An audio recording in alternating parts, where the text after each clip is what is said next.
After the failure that was the Super Mario Bros. Movie back in 1993, the Mario movie in this day and age is a great video game adaptation and really makes a true testament to its fans, both of the game series and video game fans alike.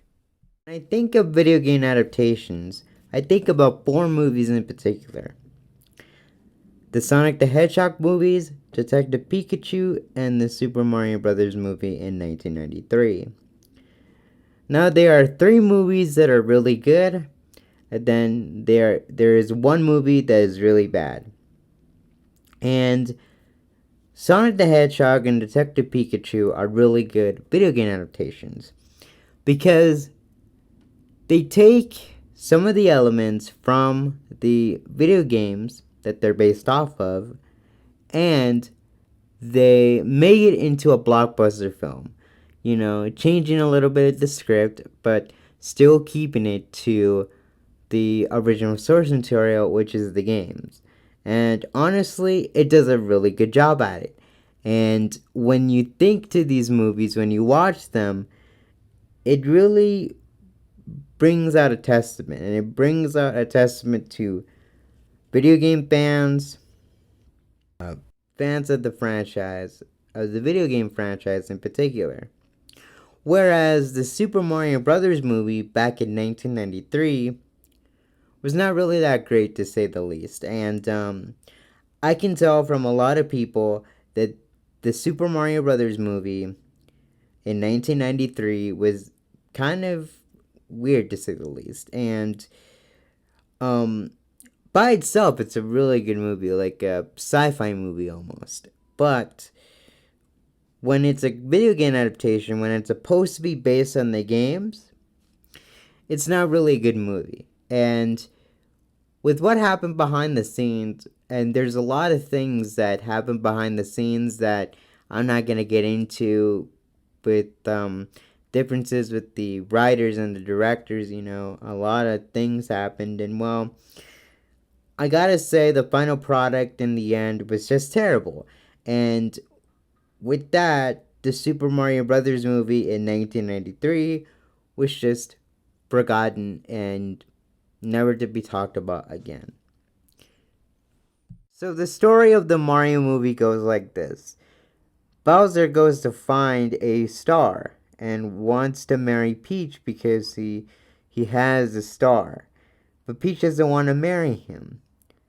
And well, Mario and Luigi at some point in the movie are going into a pipe and they're separated from each other. And Luigi is in Darkland and Mario is in the Mushroom Kingdom.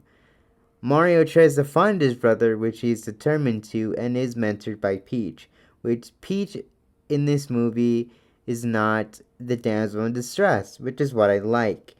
And it's a great plot twist, really, and there are many instances that I find that it's very captivating that, you know, she fends for herself, and, um, Bowser has always been the big bad, as you can see in the movie, but he's always been in the games as well. But like I said, it's a great twist that Peach is no longer the damsel in distress like we see here in the game. So that's a really nice touch. And well, I really do enjoy this new form of it, and that's quite different from the Mario games, really. So with the story out of the way, I want to turn my attention to the Mario game references, to the references from the Mario games. And I tell you, when there are a lot of references, there are a buttload of ton. And the references that I'm going to be pointing out here are the power ups, the training course, and Mario Kart. So the power ups that are mentioned are, the fire flower, the mini mushroom, the cat suit, all of those other things, and the Tanuki suit. The training course, which is like an obstacle course where it's like Peach is like going around it and training for her fight against Bowser. So, yeah, that's a really cool, neat reference there to the Super Mario games. And then a very cool Mario reference, which I didn't know this till now, but it has the music of the SNES, of the SNES Rainbow Road, which is a very nice touch. And honestly, all these references at the beginning of the movie to throughout the movie is wonderful to see. And well, this is a great testament to Mario fans, because many Mario fans will recognize this, even video game fans will too. And it's just a real nice touch, a real nice reference, really, and just overall makes the movie very, very interesting. So I pointed out the good things about this movie, and yes, the movie is great in many aspects, but there are some things that I feel like could have been way better in this movie and could have made the movie a little bit more greater than it is.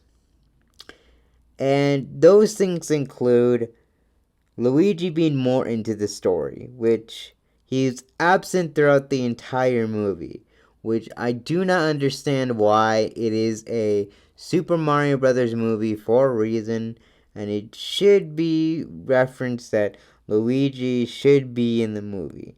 And that is what sucks about all this.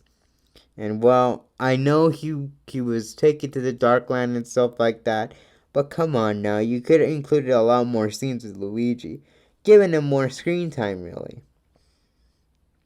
Now, the Blue Luma in this movie, I don't know what his name is, but I'm just gonna call him the Blue Luma, and he was actually quite annoying because, well, he referenced like the characters going into the lava, and that's the only thing that they can do at this point, which I actually find it quite annoying, since all of these characters could have been saved. It, all these characters are saved, and honestly, it's kind of just kind of annoying to hear it throughout the entire movie, and it's just kind of repetitive, really, when you think about it. And the enemies could have been utilized way more in the Mario Kart scene. What I mean by that is like power ups, like the special abilities that they are given, like the Koopa shot. They could have just gotten out of their cart and just kind of acted like a projectile, like in the Mario Kart games. That could have been really cool to see, something like that. But no, it's not like that, and they could have been utilized way more in that scene. And the final thing I would say is include more Mario music. The majority of this movie, it did not include Mario music. And yeah, it's cool that they have the licensed music. But at the end of the day, it's a Mario movie. It's not some random film. It's a Mario movie. It's the Super Mario Brothers movie, like I said before. So, include some Mario music in there. Yeah, they had some Mario music, but they didn't include enough of it, is what I'm saying here. So, that would have been really cool to see, a lot more Mario music, because it is an adaptation of the Mario series. So, it's kind of obvious to do that. Okay, wrapping this whole thing up, my final thoughts on this movie. It's a great video game adaptation. It really is a great video game adaptation. It really just does justice to the original source material, which is the Super Mario Brothers franchise. And they utilize it so well that, it could make millions, I would say, by the end of 2024. I would probably say that at most. And there has been a lot of great moments in this movie, from the Mario references to the Peaches song that Bowser sings, the Mario Kart scene, lots of great moments that go on in this movie. And it is a thrilling movie for video game fanatics and Mario fans. And just the fact that we have gotten this movie and it pays justice and really just respect on the Mario franchise is really awesome to see. And I really do think they should consider a sequel right here in the future, which honestly I could say without a doubt should happen and needs to happen at this point. Thank you so much for watching this video. If you want to check out more related content like this, then go ahead and check out the playlist that I'll have on screen right now. And if you want to check out my other forms of content like the live streams or the gaming news, those will be in a separate playlist. And if you want to check out my socials and any other stuff like that, then go to the description to check out that. Thank you so much for watching. I will see you guys in the next video. Thanks so much for tuning in.